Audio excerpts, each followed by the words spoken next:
Na mtazamaji, kutoka hapa katika chumba cha matangazo, ikiwa ni saa 1 kamili saa za Afrika Mashariki, asante sana kwa kujiunga nasi kwenye taarifa za upeo wa TV47. Mimi ni mtangazaji wako Paul Kilobe, mfasiri kwa lugha ishara anafahamika kama Catherine Simaloe. Lakini kwanza kabisa kabla sijaanza kukupasha taarifa za upeo wa TV47, wacha tupate vidokezo yajayo kwenye upeo wa TV47. Kiongozi wa Azimio Raila Odinga aongoza misa ya mishumaa kwa waathiriwa maandamano nchini. Mwanawe Rais mstaafu Kenyatta Jomo Muigai aishtaki serikali kutokana na sakata ya umiliki wa bunduki. Writing to the Senate a few hours to its sitting shows discourteous, and certainly as an institution we're not going to tolerate that. Na bunge la Seneti lataka kumtimua waziri Susan Nakumicha Alfred Mutua kwa kususia vikao vya bunge. Mtazamaji, unafuatilia matangazo kupitia kwa mtandao wa Facebook TV47 Live. Mimi ni mtangazaji wako Paul Kilobe, mfasiri kwa lugha ishara kama jinsi ambavyo nimekuarifu, anafahamika kama Catherine Simaloe. Kufuatia mipango yake ya kuomboleza Wakenya walioaga dunia kutokana na kile wanachokitaja ukatili wa polisi, upinzani ukiongozwa na kiongozi wa Azimio Raila Odinga umeeleza kuwa utaandaa maombi ya pamoja siku ya Ijumaa wiki hii kwa heshima ya waathiriwa maandamano na kutoa mwongozo wa maandamano. Na kama anavyotuarifu mwanahabari wetu Mike Gongo, upinzani umeanza rasmi mkesha, huku kiongozi wa Azimio Raila Odinga akiwatembelea wafuasi wake waliojeruhiwa wakati wa maandamano katika hospitali ya kitaifa ya KNH na ile ya Mama Lucy hapa jijini Nairobi. Kumbuka ni hafla ambayo imekuwa ikifanyika mchana kutwa, huku mamia ya watu wakijitokeza katika hospitali hiyo ya KNH, huku wakijaribu kumshabikia kinara wa Azimio Raila Odinga. Na usisahau kwamba Raila Odinga pia mwishoni mwa wiki hii vilevile atakuwa anatoa taarifa kuhusiana na swala la maandamano, iwapo maandamano hayo yataendelea au yatakosa kuendelea. Na usisahau kwamba kuna baadhi ya viongozi katika mrengo wa Kenya Kwanza ambao vilevile wameshikilia kwamba ni jambo la muhimu kufufua lile jopo ambalo lilikuwa limebuniwa ili kuweza kuwapatanisha wanasiasa hawa wawili, Rais William Ruto pamoja na kinara wa Azimio Raila Odinga. Kumbuka mchana kutwa siku ya leo shughuli ya kuomboleza watu waliopoteza familia zao imekuwa ikiendelea. Hebu tupate taarifa hii. Muungano wa Azimio la Umoja sasa umepanga mikakati maalum ya maandamano yao dhidi ya serikali ya Kenya Kwanza ili kuepusha makabiliano na maafisa wa polisi wa kupambana na ghasia. Akiongea katika afisi za Jaramogi Oginga Odinga hapa jijini Nairobi, Opiyo Wandayi, kiongozi wa wachache katika bunge la kitaifa, anasema badala ya kuelekea barabarani, upinzani utajiunga na umma katika juhudi za kufanya maandamano ya amani. That their deaths shall not be in vain. That however long it takes, those who are responsible for these unfortunate and premature deaths shall be held to account. It doesn't really matter how long it takes. Wandayi amewataka wafuasi wa Azimio la Umoja kuendelea na maandamano hayo ili kumshinikiza Rais William Ruto kubadilisha sheria ya fedha ya mwaka 2023 ambayo iliongeza ushuru pamoja na kupandisha gharama za maisha. There are equally a lot more people who as we speak remain unaccounted for. And in the fullness of time we shall be able to have a clearer picture. Kulingana na kiongozi wa chama cha Wiper Kalonzo Musyoka, hafla hiyo itaadhimishwa kwa maombi ya kuombea roho za marehemu, uponyaji wa waliojeruhiwa na taifa kwa ujumla. We will pray for our police to know that the people they brutalize, maim and kill are indeed their brothers, their sisters and fellow citizens. Odinga na washirika wake walitembelea manusura katika hospitali za Mama Lucy na ile ya kitaifa ya Kenyatta kabla ya kutazama miili ya walioaga dunia katika hifadhi ya wafu ya jiji la Nairobi. Viongozi hao baadaye waliwasha mishumaa na kufanya misa ya mkesha katika ofisi za Jaramogi Oginga Odinga Foundation hapa jijini Nairobi kuwakumbuka Wakenya walioaga. Mike Kagwongo, TV47, Nairobi.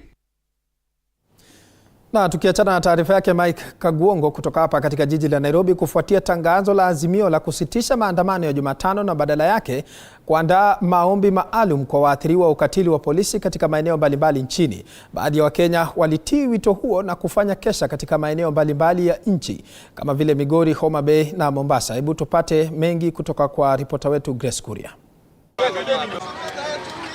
Wakiwa wamevalia mavazi meupe kuashiria amani, waliwasha mishumaa na kuimba nyimbo, wote wakiwa na lengo moja. We want to mourn with the people who died and the people who got injured and those who got maimed. Hii ni kufuatia ombi la mrengo wa Azimio la kuwataka Wakenya kujitokeza kwa wingi Jumatano badala ya kuandamana ili kutoa heshima kwa roho za waliofariki kufuatia maandamano ambayo yamekuwa yakishuhudiwa nchini Kenya. Katika kaunti ya Homa Bay, Gavana Gladys Wanga aliongoza mkesha huo, huku akikashifu visa vya ukatili wa polisi nchini. That we have visited with all the victims of police brutality within Homa Bay County. We have made a commitment that we will take care of their medical bills. And for families that have lost loved ones, we have also committed our support to support with arrangements for their last respect.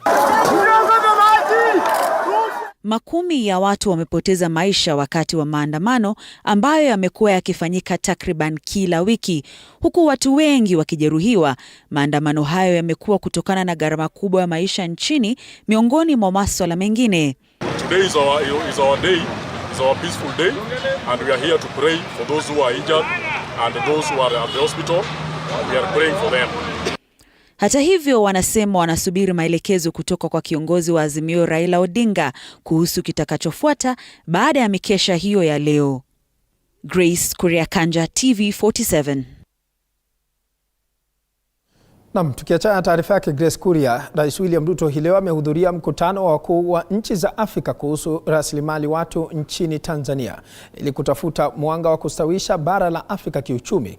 Mapendekezo ya mkutano huu yatatumiwa na nchi mbalimbali kutekeleza ajenda zitakazokuamua wa Afrika kutoka wimbi la umaskini.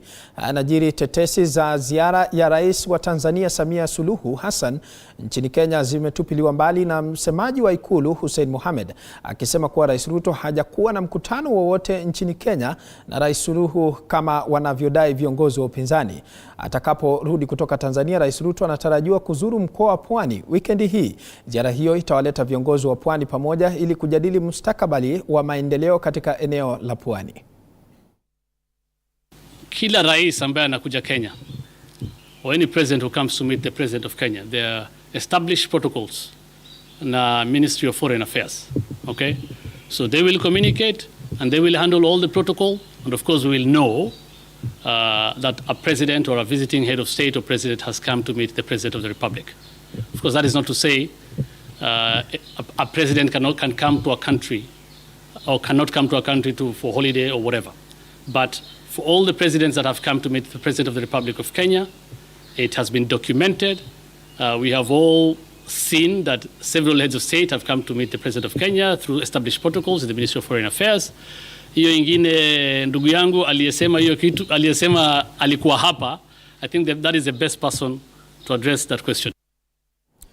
Na tukiachana na taarifa hiyo, kwingineko ni kwamba bunge la Seneti limemshutumu mawaziri Susan Nakhumicha na Alfred Mutua kwa kukosa kufika mbele ya bunge hilo kujibu maswali yanayofungamana na wizara hiyo. Na kama anavyotuarifu mwanahabari wetu Elizabeth Atieno, ni kwamba maseneta hao sasa wametaka mawaziri hao kukumbwa na adhabu kali, wakidai kuwa sababu yao ni hafifu mno. Jumatano saa 3 asubuhi, waziri wa afya Susan Nakhumicha na waziri wa masuala ya kigeni Daktari Alfred Mutua walitarajiwa kufika mbele ya Seneti kujibu baadhi ya maswali ya maseneta, lakini wawili hao katu hawakufika. Then who is she in this country if she cannot appear before Parliament? We didn't answers, because the first question that when she'll appear will be, why don't you appear before Parliament? Wawili hao wanadaiwa kuandika barua ya kuomba msamaha saa chache tu kabla kikao hicho kung'oa nanga, wakieleza kuwa hawangefika kwani waliandamana na Rais Ruto katika ziara yake Tanzania. You cannot write to an institution barely a few hours before they are sitting to inform them of a travel, I don't know to which part of the world. Traveling to whatever part of the country, accompanying whoever, including the President, Mr. Speaker, is not the business of this House. I wish to wear the shoe of CS Nahumicha for a second. So this session was on the trigger of the President that we should have, ministers should come here every Wednesday. But it is the same President who we are being told has gone with Mrs. Nahumicha to a foreign trip. So we are talking about a House that acted in order to meet the President's need, and also a CS who is trying to meet the President's need. Na sasa chuma chao kimotoni, kwani maseneta wamependekeza nidhamu kali chukuliwe kwa wawili hao, hisia zilizoungwa mkono na Spika wa Seneti Amason Kingi. For repeat offenders who do not appear, who are summoned to answer questions and they do not appear, Mr. Speaker, then we should consider also a motion to censure such a CS. I therefore request you to liaise with your counterpart in the National Assembly so that Parliament takes a position that any minister who does not honor an invitation will lose the opportunity of business from their ministries being processed in Parliament. Writing to the Senate a few hours to its sitting shows discourteous, and certainly as an institution we're not going to tolerate that. Waziri Nakumicha alitarajiwa kujibu maswali yanayofungamana na utoaji huduma za afya baina ya wanaoishi na ulemavu. Elizabeth Atieno, TV47, Nairobi. Na tukiachana na taarifa yake Elizabeth Atieno, kwingineko ni kwamba mahakama ya Nairobi imetoa amri inayozuia serikali dhidi ya kufutilia mbali leseni ya kumiliki bunduki kwa John Jomo Kenyatta, mwana wa Rais mstaafu Uhuru Kenyatta. Katika ombi lake kwa mahakama, John Jomo ametaja kuwa leseni alionayo ni halali hadi mwezi wa Aprili mwaka ujao, na kama anavyotuarifu Chaila Chalangat, John Jomo amesisitiza kuwa hatua halali za kisheria hazikufuatwa. Amri hiyo kutoka kwa hakimu Jairus Nga kwa sasa inaizuia serikali kwa muda dhidi ya kutekeleza amri la kumpokonya John Jomo Kenyatta leseni zake za kumiliki silaha. Jomo kupitia wakili wake Fred Ngatia aliwasilisha ombi hili akitaja kuwa uamuzi huu wa kupokonywa leseni umefanywa ukiwa na nia mbaya. Aidha, amesisitiza kuwa uamuzi huo umekiuka haki zake za kikatiba. Kulingana na Jomo, leseni yake ni halali hadi mwezi wa Aprili mwaka ujao. Haya yote yanajiri baada ya Rais mstaafu Uhuru Kenyatta kujitokeza na kuitetea familia yake kuwa umiliki wao wa bunduki ni halali baada ya makazi ya mwanawe kusakwa na polisi. Kesi hii inatarajiwa kusikizwa tarehe 27 mwezi wa Septemba mwaka huu. Tukiachana na hayo, mtazamaji, seneta wa kaunti ya Busia Okiya Omtata amewasilisha kurasa 2365 za ushahidi wake kwenye mahakama ya Milimani. Ushahidi huo utatumika kwenye kesi inayopinga utekelezwaji wa mswada wa fedha wa mwaka 2023. George Maringa na tuarifu mengi zaidi.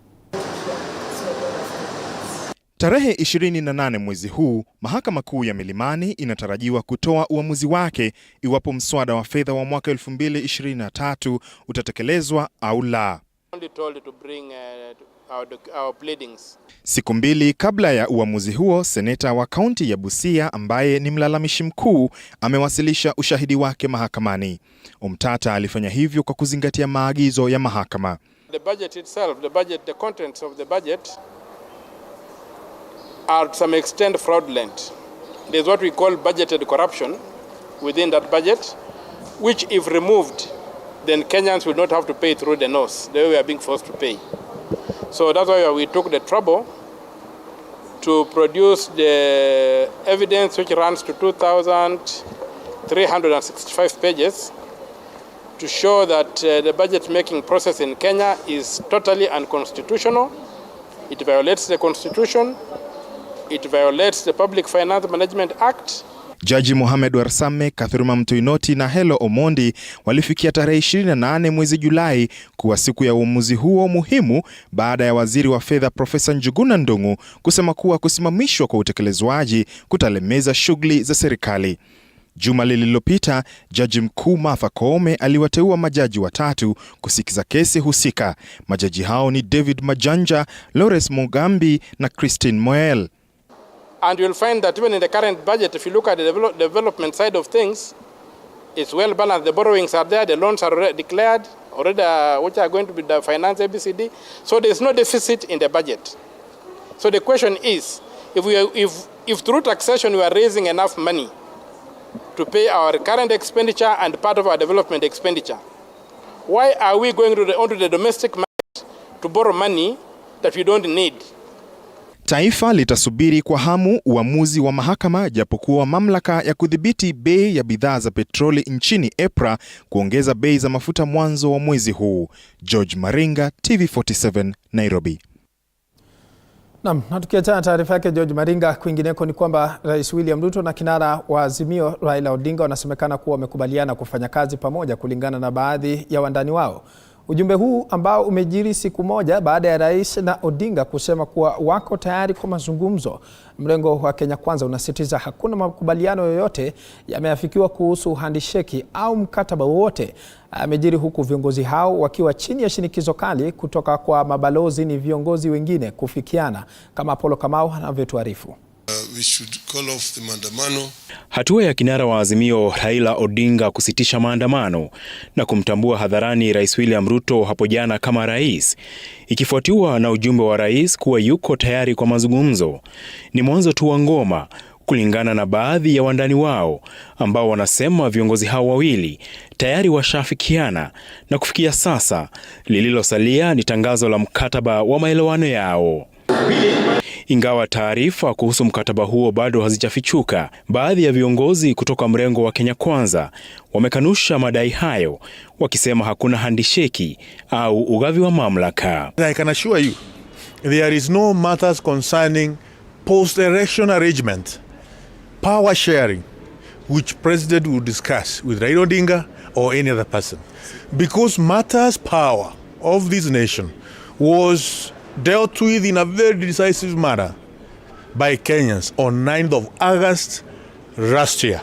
Rais mstaafu Uhuru Kenyatta, ambaye wikendi iliyopita aliisuta serikali kwa kuiondolea usalama na silaha za kujilinda familia yake, ameonekana kutulia katika kikao chake na wahariri wiki hii, akisema Ruto ni rais wake na atatekeleza atakalo. What is in this? For those of us from Kenya Kwanza, I think we will have no issue when the President and the Honorable Raila Odinga will sit and discuss about issues of concern to the people of Kenya. And if by them sitting together, it will unlock the current impasse, then it is okay. Kulingana na wachanganuzi wa kisiasa, makubaliano ya Ruto na Odinga huenda yakawa na mayatima wake. Upande wa Kenya Kwanza, naibu rais Rigathi Gachagua ambaye ni mpingamizi mkuu, vilevile viongozi wa Azimio Kalonzo Musyoka na Martha Karua. So there is that threat to the interest of the various prima donnas. Musalia may not be very happy because he also has serious ambitions. Gachagua will not be very happy. And sometimes there has been an image of Gachagua and Musalia competing for 2032. So with Raila in the picture or somebody else, would their 2032 chances be diminished? I mean, those are some of the concerns. Apollo Kamau, TV47. Na tukiachana taarifa yake Apollo Kamau, kwingineko ni kwamba chuo kikuu cha Mount Kenya kimetia saini mkataba wa makubaliano na Australia ili waajiri wauguzi katika nchi hiyo. Ni kutokana na upungufu wa wauguzi katika sekta ya afya nchini humo. George Willet ambaye ni makamu wa mwenyekiti wa shirika moja la ustawi wa jamii amesema kuwa wanafunzi watakaochukuliwa watapewa mafunzo maalum ili kuzoea hali ya nchi hiyo. Aidha amesema kuwa chuo kikuu cha Mount Kenya kinatoa mafunzo ambayo yanakaribiana na ya Australia katika sekta ya afya, hivyo basi itakuwa rahisi kuajiri wauguzi kutoka chuo hicho. We are a tiny little country in Europe, but we need the professional healthcare workers from Kenya, and that's why we approached Mount Kenya University already a few months ago, and we worked hard, and now today we achieved to sign a letter of intent, which is very important for the Austrian healthcare sector, which is very important for my organization. The Kenyan healthcare system is very much developed, it's very much professional, and we did a lot of work before we came up to sign this letter of intent, because we compared the curricula of the Mount Kenya graduate students, and we compared it with the Austrian authorities and the Austrian curricula there, and there is a very high fit. 80% of what the students learn here is the same like they learn in Austria, so there's an immediate fit of these healthcare professionals to the healthcare sector in Austria. So that's quite good. That's one of the major reasons, the profession. Second reason for me is the knowledge of the English language, because this makes working together easier. Kwingineko mtazamaji, ni kwamba jopo kazi lililoteuliwa na Rais William Ruto kutathmini jinsi ya kudhibiti makanisa na imani mbalimbali za kidini leo limezuru katika kaunti ya Meru kukusanya maoni kwa viongozi wa kidini ili kuyajumlisha katika ripoti watakayowasilisha kwa rais. Jopo hilo likiongozwa na Askofu Mark Kariuki lilitangamana na viongozi wa dini mbalimbali ambao walipendekeza kuwa sehemu za kuabudu hazifai kutozwa kodi. Viongozi hao kwa kauli moja wametoa ombi kwa rais kutoa usajili wa kanisa katika mwavuli wa usajili wa vyama vya ushirika na kuteua bodi itakayo kuwa ikisajili na kudhibiti sehemu za kuabudu katika kila gatuzi ili kuwapa usawa. Tumepokea mawaidha kutoka maoni kutoka kwa watu wa Meru, na yamekuwa ni maoni mazuri sana. Watu wa Meru tumeona number one wako very organized. Wameandika documents, kwa hivyo mtu analete recommendations na document anatupatia, ambazo tunaona ya kwamba baada ya kuketi pamoja tutazuka na jambo ambalo litakuja kusaidia taifa letu kuhusu dini na jinsi ambavyo dini zitakavyokuwa zikiendeshwa. Tunasikia kabisa tuweze kuondolewa pale ili tuweze kuwa na registrar wetu ambaye ataangalia mambo ya dini, alafu kisha huyo registrar awe na meza katika kila gatuzi ili kuweze kuwa na recommendations kwa kila mmoja ambaye atakuwa angependa hata kusajili dini yake, ili tuweze kukabiliana na hayo mambo ya mtu binafsi kuweza kutumia dini kama platform ya kufanya ile biashara ama kuleta maasi na maafa hapa nchini. La muhimu ni kuwa hatutaki mtu yoyote atumie dini kutoa shida ama madhara kwa watu. Wakati kama Al-Shababu wakipigana, tusiwe tunalaumiwa kama Waislamu wote. Ni kuwa hicho ni kikundi peke yake, na hatutaki vikundi kama hivyo vitokee. Ni kama vile Shakahola.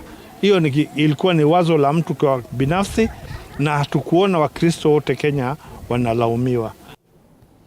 Na mtazamaji, ndio vuta ambayo inazidi kushuhudiwa. Kwingineko ni kwamba wakimbizi wa ndani kwa ndani wanaoishi katika kijiji cha Kianjogu katika kaunti ya Laikipia wameipa serikali makataa ya siku 21 ili kutimiza ahadi walioahidiwa ya kupewa makazi. Na kama anavyotuarifu mwanahabari wetu Daniel Kihoro, ni kwamba wakimbizi hao wameelezea masaibu yanayowakumba kwenye eneo hilo. Ni kwenye kambi ya wakimbizi katika eneo la Salama, kaunti ya Laikipia, ambapo taswira ni ya utulivu, ukimya ukiwa umetawala eneo hili, kisa ikiwa ni masaibu yanayowakumba. Mungu wetu, si mtu hurumie wakubwa. Muangalie ile chakula tunatogota msituni tukikula. Maji tunakunywa maji ya dovu, maji yenye mvua ikinyesha kwa mawe, ndio tunahangaika tukitafuta msituni. Tusaidie tu kwa vile mtaona mtatupa usaidizi. Tusaidieni. Kwa umbali utaona unyonge ukiwa umetawala nyuso zao, ambapo wanatutajia baadhi ya changamoto wanazokumbana nazo, na mbaya zaidi ni ile ya kuhangaishwa na nyoka hatari kwenye eneo hilo. Kwa shida nyingi. Ya kwanza ni chakula, ya pili ni maji, ya tatu ni huduma bora hatuna yoyote. Kwa manyumba hatulali, tuna nyumba mzuri, tunalogota makaratasi tukiweka kwa manyumba. Kwa manyumba tunakaa kama chokora. Jameni wakubwa, mtuhurumie, mtuangalie kwenye tuko, mtusamehe. Maana hatuna maji, hatuna choo, hatuna chakula, tuna watoto wanasoma na hawana masomo, wakienda hapa shule wanafukuzwa. Wanatueleza serikali ya mwaka 2017 iliwapa 50,000 kila mmoja na kuahidi kuwapa takriban 150,000 ifikiapo mwisho wa mwaka jana, ila hadi sasa hawajapokea chochote. Na sasa tunaomba kwa heshima, tunauliza serikali ikuje iondoe hawa watu, kwa sababu hawa ni watoto ambao wanahitaji masomo. Wakimbizi hao sasa wameipa serikali makata ya siku 21 kutimiza ahadi yake kabla ya hatua nyingine kuchukuliwa. Daniel Kihoro, Runinga TV47, Nairobi.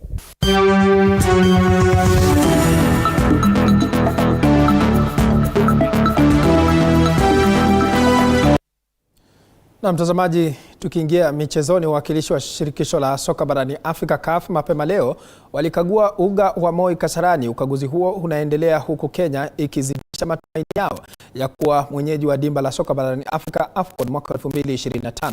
Ukaguzi huo utaendelea hapo kesho, ambapo wawakilishi hao wa CAF watakagua uga wa Kipkeino, chuo kikuu cha Eldoret, hospitali kuu ya Eldoret na uwanja wa ndege wa Jomo Kenyatta. Akizungumza wakati wa hafla hiyo, rais wa shirikisho la soka nchini Nick Mwendwa alisema kuwa timu ya taifa ya soka Harambee Stars itatumia uga wa Nyayo kwenye michuano ya kufuzu dimba la kombe la dunia. We are starting here in terms of upgrading the 3 stadia is work that Kenya should have done many years ago, honestly. And if you ask me, the money we have spent constructing all sorts of little things all over the place. You have a little stadium here, a little stadium here. That money should have been pooled, ideally, to first of all upgrade the facilities we have. Honestly, if you intend to continue living in your house, si tukuwe ready. Ingine kama tutapewa na nini tupige tofauti, lakini si tukuwe ready. That's what matters. We are not doing this just for AFCON. We are doing this because Kenya needs international level sporting facilities. We are a sporting. Tukiachana na taarifa hiyo, kwingineko ni kwamba baada ya kupanda ngazi na kujikatia tiketi ya kushiriki kwenye ligi kuu nchini, klabu ya soka ya Shabana imeanzisha mabinu za kuhakikisha kuwa klabu hiyo inapata mashabiki wengi nchini. Akizungumza kwenye hafla ya kuwapokea wabingwa hao wa ligi ya NSL, gavana wa kaunti ya Kisii Barati alisema kuwa analenga kuhakikisha kuwa klabu hiyo ni moja kati ya vilabu kubwa barani Afrika. We thank all stakeholders and fans for the support you have given to the team by all means, while recognizing the role played by the fans in supporting the club throughout the season. We are today rolling out massive online fans registration exercise to help enhance